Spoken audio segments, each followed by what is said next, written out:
जब प्रहार हो रहे हैं, कोई जाति के नाम पे बांट रहा है, कोई क्षेत्र के नाम पे बांट रहा है, कोई भाषा के नाम पे बांट रहा है, कोई अव्यवस्था पैदा कर रहा है, याद करना ये बांटने वाले तत्व, इनमें रावण और दुर्योधन का ही डीएनए इसमें काम कर रहा है।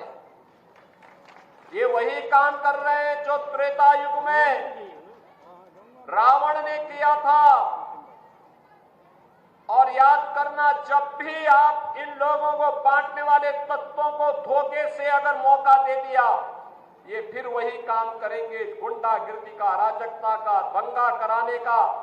कहीं ताड़का को भेजेंगे, घर दूषण को भेजेंगे, कहीं चंड-मुंड इनके जाएंगे, अव्यवस्था पैदा करेंगे, दुर्व्यवस्था पैदा करेंगे। बेटी की सुरक्षा के लिए, किसी बहन की सुरक्षा के लिए ये लोग खतरा पैदा होंगे। कहीं पर गरीबों की जमीनों पर कब्जा करेंगे, कहीं व्यापारी का अपहरण करेंगे, कहीं राह चलते हुए किसी राहगीर को गोली मारेंगे, कहीं दंगा भड़काएंगे, पर्व और त्योहार के पहले दंगा भड़काएंगे, उसमें खलल डालने का काम करेंगे। यही तो ये लोग करते थे 2017 के पहले।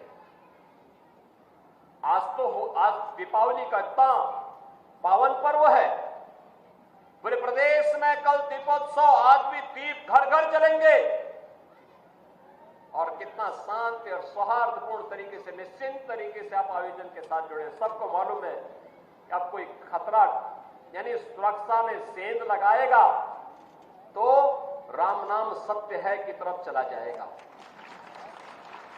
अब सेंध नहीं लगा पाएगा। अब कोई जबरन कानून को हाथ में लेगा तो उसे भी मालूम है कि कानून उसको फांसी के फंदे तक लेके चला जाएगा।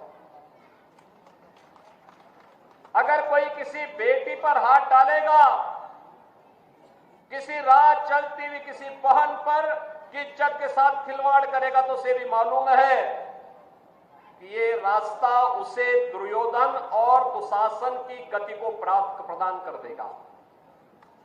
रावण और कुंभकर्ण की तरह ही उसकी भी दुर्गति कर देगा।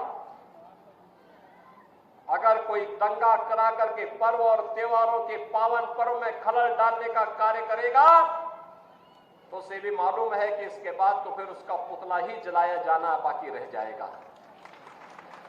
और इसीलिए जब यह गारंटी सरकार ने दी है सुरक्षा की, बिना भेदभाव के सबको सुरक्षा, सबका सम्मान, सबका विकास, सबकी समृद्धि, सुरक्षित माहौल में ही समृद्धि के अवसर बनते हैं।